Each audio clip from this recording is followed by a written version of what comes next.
Hey, it's Kevin. I've missed you. Wherever this finds you, I hope you and your loved ones are safe and well during these strange times.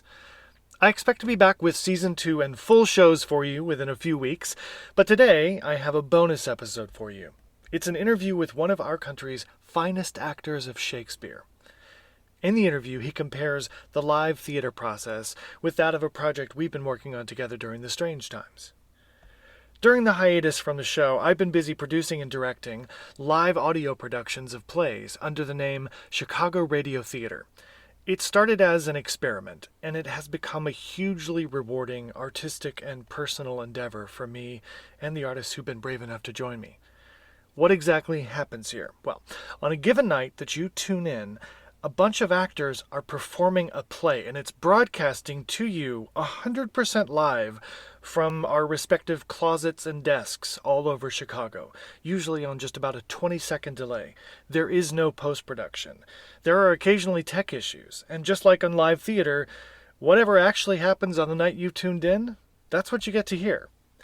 In keeping with the ethos of our live show, my interview with him was completely live, and it began with me fucking up the sound. Now, I'm not about to play it cool here. I first saw this actor on stage nearly 30 years ago.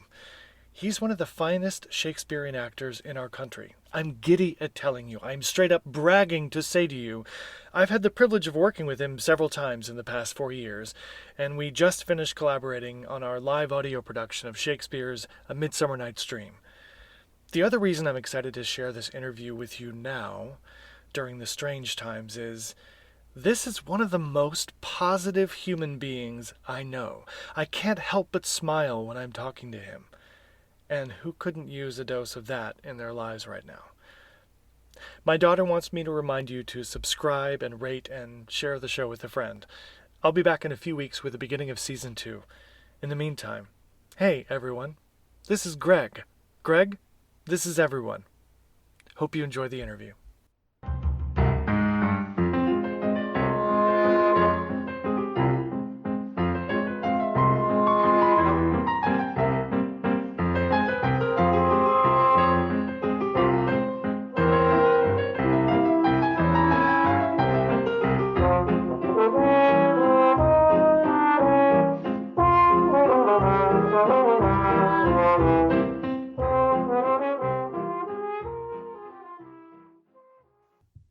How are you today? Good. How are you Thanks. doing? Good. I think I'm off to a great start. I think I've muted both myself and you to start us off, and it's only appropriate. This is my first time doing a live interview. How about you? Have you done live interviews before? No, they're usually recorded for later. Yeah, probably for a good reason, right, Greg? Yes, I think so. Technology. So speaking of technology, we're all using it in a very different way in this art form now, and you have done now 4 of the Chicago Radio Theater shows. It's been really Right. special having you involved in these. So I have some questions for you about process. I do this podcast that's kind of focused on people's jobs, and I'm really interested in the things that you do, the minutia of your preparing for and executing your job. So I have a couple questions for you that I thought our audience might be interested in. So you have performed in millions of plays for billions of people. Yes, Earth and Mars. That's right. I remember hearing that you were universally Yes. adored. Yeah. Yes. So if I could ask you to compare the experience of being in a live theater and you have just done your final bow in a curtain call, of course they're all standing and sobbing, and Yes. compare that post-show experience from bowing at curtain call to the post-show experience of finishing a radio production from your house. Well, of course, when you're in a theater and doing a curtain call and all the live people are out there, that's live theater. And when we're doing these radio plays, it's very different, but similar that way. So after I finish my last line, I mute myself so I don't make any noises that interfere with the rest of the program or the concluding music. And then I sit here and wait for you, the host Kevin, to say, "Okay, we're done. The program's over," and then we come back on. So there's a pause. So in a live theater, we would finish the curtain call. We would go back to the dressing room, and I would, get out of costume and makeup, and we all be chatting about, oh, how did this go? How did that go? And of course, as I've gotten older, I've had to put less makeup on. When I was an earlier character actor, I had to do all this character makeup. Now I just go back and I might wipe off some eyeliner or something. Uh, and usually in the dressing room, I'm one of the last ones to get out of costume. I don't know why. It just takes forever. And I don't have to think about, usually, I don't have to think about a mic pack or anything like that unless it's a musical. And then you're, dealing with that technology. And then, depending on where I am, it's get into street clothes, pack up, and either go home or stop in the pub for a drink. Or if I'm up north at Pinsa Players, it's maybe a drink in the beer garden or on the deck by someone else's room, or just go home because there might be other things to do. And usually, after a show, I think there are some actors who can go home and go to bed, and I've never been like that. I don't know about you. No, never. Never. I'm always charged for a while after. Oh, exactly. Very, very, very charged. And because there's a energy level that happens in a live performance that, I don't know the chemical reactions, all the adrenaline and the rush and everything, but it takes me a long time to wind down, and so that's how it usually goes. Now with it's interesting with these live broadcasts of these plays. As I said, I mute myself, and then I wait here and wait for the sort of curtain to come down on the broadcast. Right. And the nice thing is I don't have to get out of anything, out of any costume or anything. I'm in my shorts or pajamas or whatever I'm in, which is the great thing about radio is it doesn't matter what you look like. Right. It's what you sound like. Right. But interesting thing is that there's still that same feeling of having been charged up. And so what we've been doing with you, Kevin, is that we sort of, what do you call it afterwards? Just the green zoom. The green zoom, Yeah. which is another phrase for green room, which is where the actors would congregate, possibly after a show or before. And at the end of the broadcast, I think we're all, yes, really, really charged also because of the performance level that we've had to use to do the broadcast. So after almost all of the broadcasts we've been doing, we do a green Zoom and we just sit and chat here, putting our our video back on so we can see each other, and we might get a drink or something. So it's very much like after a real live show. That's awesome. Yeah. Thanks for always hanging out in those. It's lovely to.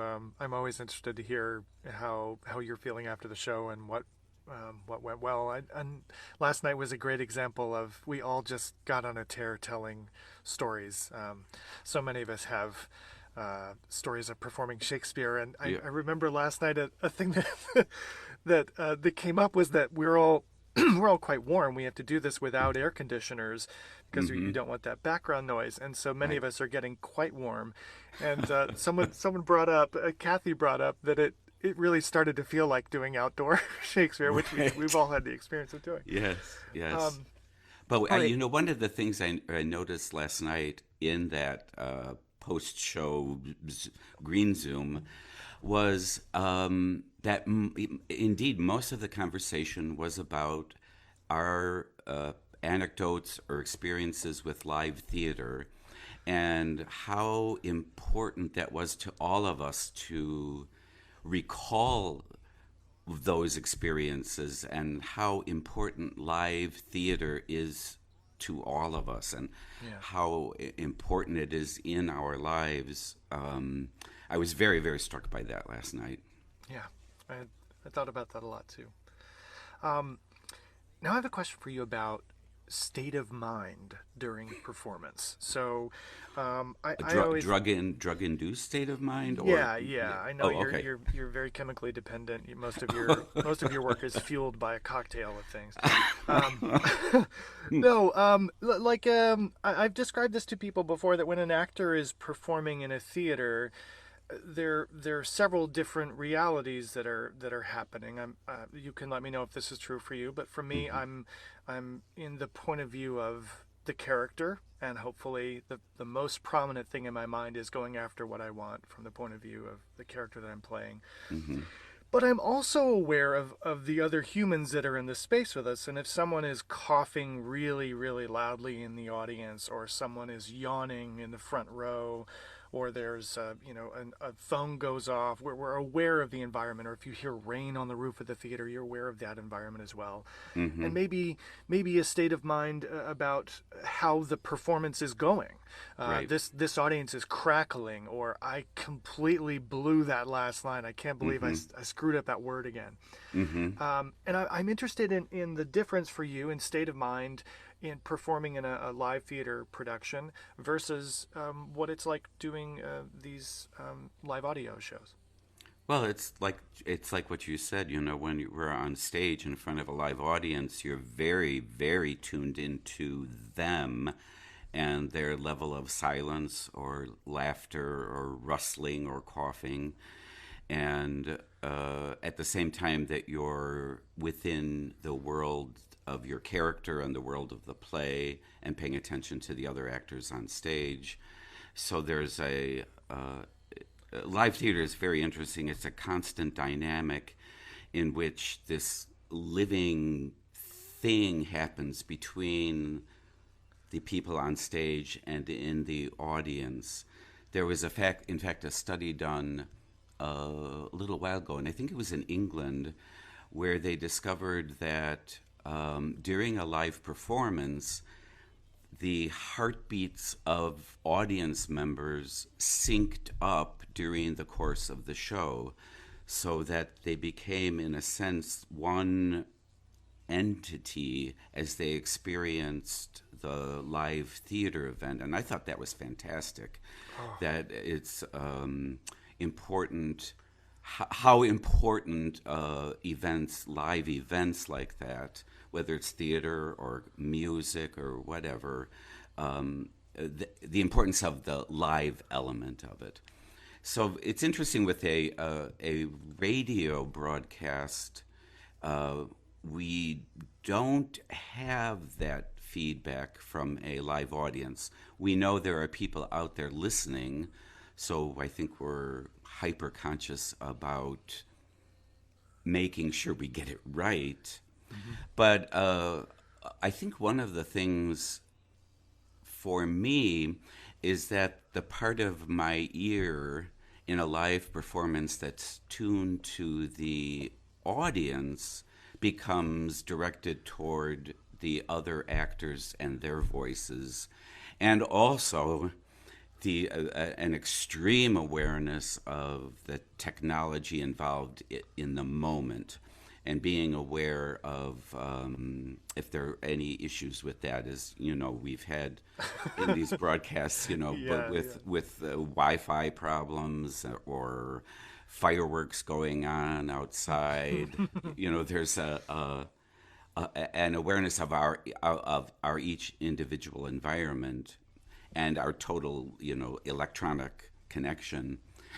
But I have found that in these broadcasts that I'm hyper aware of everyone's voices, and listening, much more aware of cueing in a way, because what we're doing is trying to translate to an audience the play in only in words and sounds, because there's nothing physical that they can see.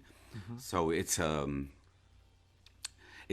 a very interesting sensitivity, and making sure everyone's voice has space, and that you're ready to come in when you need to.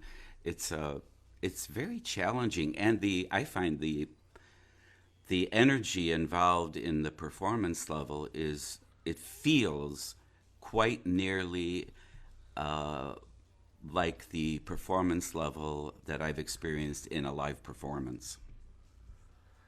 That's fantastic. I find that I'm mentally nearly as tired after doing an audio production as I am after Oh one in a yeah, theater. oh yeah. I mean, I sit here with my back straight, my feet on the floor, my eyes on the script, and my ears just burning with listening.